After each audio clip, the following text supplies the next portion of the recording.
Yun, magandang hapon mga kapatid, mga kaibigan natin sa larangan ng spiritual. Ang inyong lingkod, Agaton Alfonso aka Smatak Inatak, ang manggagamot po sa kasalukuyan. Tara, samahan niyo po ako magmutya. Yan po ang aking mga kasama. Magmumutya po tayo, maghanap tayo ng mga pinagtamaan ng mga kidlat. Kumbaga makita niyo po siya. Dito po tayo sa, hindi ko na sasabihin kung saan lugar to, pero makikita niyo po punong-puno ng puno, punong-puno po ng na Nash. Naka video. Mag-upload tayo mamaya para makita nila na pinaghihirapan natin yung kidlat hanapin. Hindi yung kidlat-kidlatan lang. Maghanap po tayo ng mga kidlat. Actually kanina pa po kami rito. Siguro mga ano oras tayo umalis? Alas 12. Mag-alauna na mag-alas 3 na. Actually marami na kami nakuha. Ito, mayroon ako nakuha. Pakita ko po sa inyo yung isa kong nakuha. Mamaya. Meron po ako nakuha na naman na kumbaga tawag dyan is tain ng bulalakaw. Ito, wag mo munang yan. Huwag natin pakita yung mga iba natin nakukuha kasi alam mo naman sa lihim ng karunungan minsan medyo ito po yung nakuha namin. Ako po may nakuha na naman po. Tumakbo sa ulo. Yan. Ito po ngayon yung nakuha. Yan. Ito mga kapatid. Yan. Tapos ito yung isa. Tingnan nyo. Yung mga sinasabing bulalakaw. Yan legit po talaga. Dito tayo sa maliwanag. Ito yung bulalakaw. Why? Bakit ang dilim? Tasan natin brightness. Yan, ito po yung bulalakaw na kuha ko. Bago po yan, para po siyang uling pero sinulat ko wala din po, walang nangyari. Tapos sinulat ko walang nangyari, pinukpok ko wala rin nangyari, pero ito po nakuha ko. Napaka salimuot pagka nagmumutya ka. Marami ka talaga napapansin, marami ka talaga nakikita. Minsan mahirap. Ito pa yung nakiwa ko kanina. Ito mga kapatid. Yan.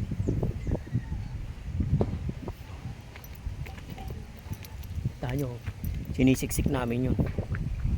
Po, nakuha ko po siya. Tingnan nyo po.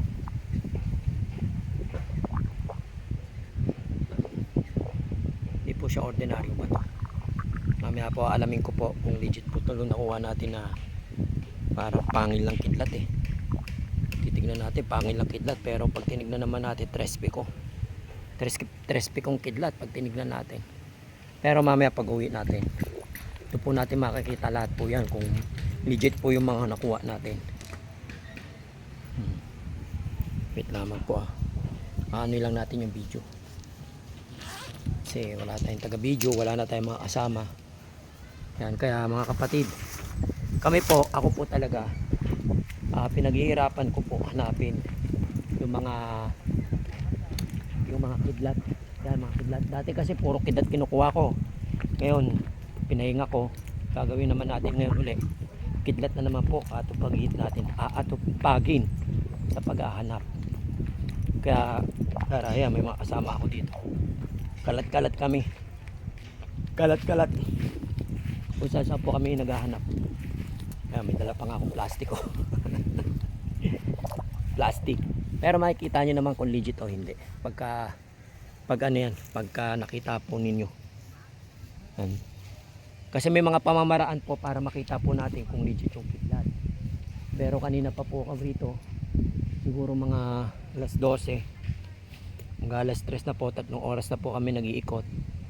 May mga binigyan naman po tayo, mangilan-ngilan lang din. Pero hindi naman talaga tayo bibigyan ng totally marami kasi alam niyo po yung mga elemento na yan, yung mga pinaghihingian natin na yan, hindi rin basta-basta nagbibigay yan. Minsan tinataboy ka, minsan mararamdaman mo, minsan makikita mo may tumatakbo sa likod mo, may sumusunod sa likod mo. Minsan naman bumubulong o tumuudyok sa likod natin na umalis ka dyan. May mga ganun talagang part pag nagmumutya po ang isang tao. Eh ngayon po gamutan natin, iniwan ko muna yung gamutan kasi kanina walang pasyente.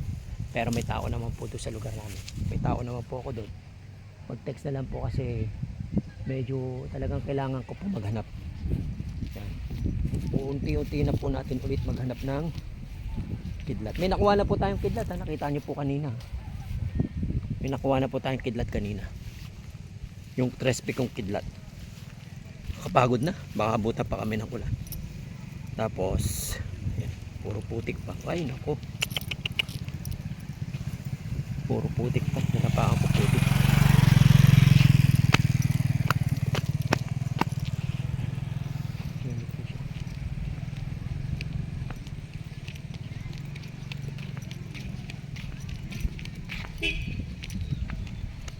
Yan. Medyo kapos na rin ako sa oras eh. Siguro kung di pa ako kapos sa oras, papasukin ko pa yan nasa likod na yan. Papasukin ko pa yan kasi nandoon yung kasama ko. Pinasok niya yung loob.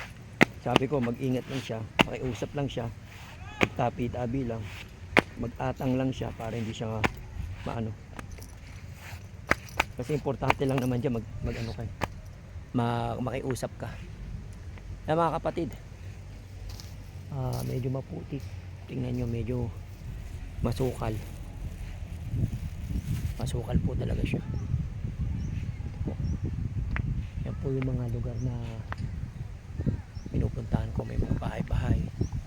Pero hindi naman lahat naniniwala sa ganito. Hindi naman po lahat naniniwala sa larangan ng spiritual. Pero pagdating sa larangan ng gamutan yan, mga naniniwala po yung mga ibang tao na yan. Pero as of now, siguro ano na kami, medyo may ano, si kuya dadaan.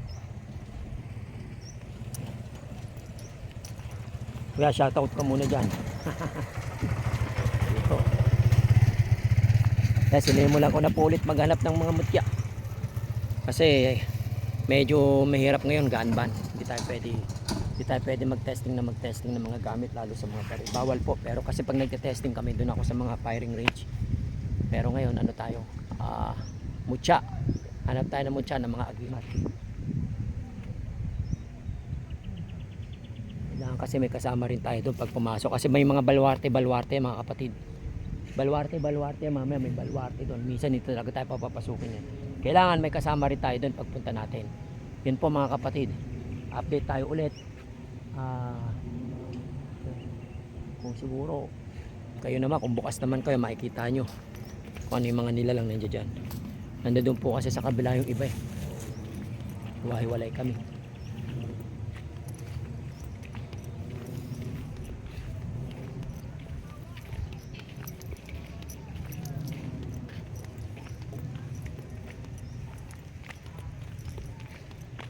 Sige po, update na lang po tayo ulit mamaya.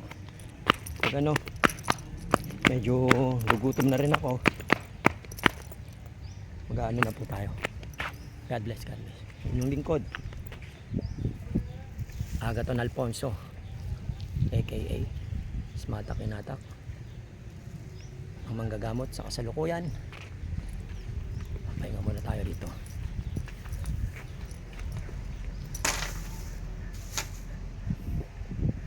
Sige po, God bless po.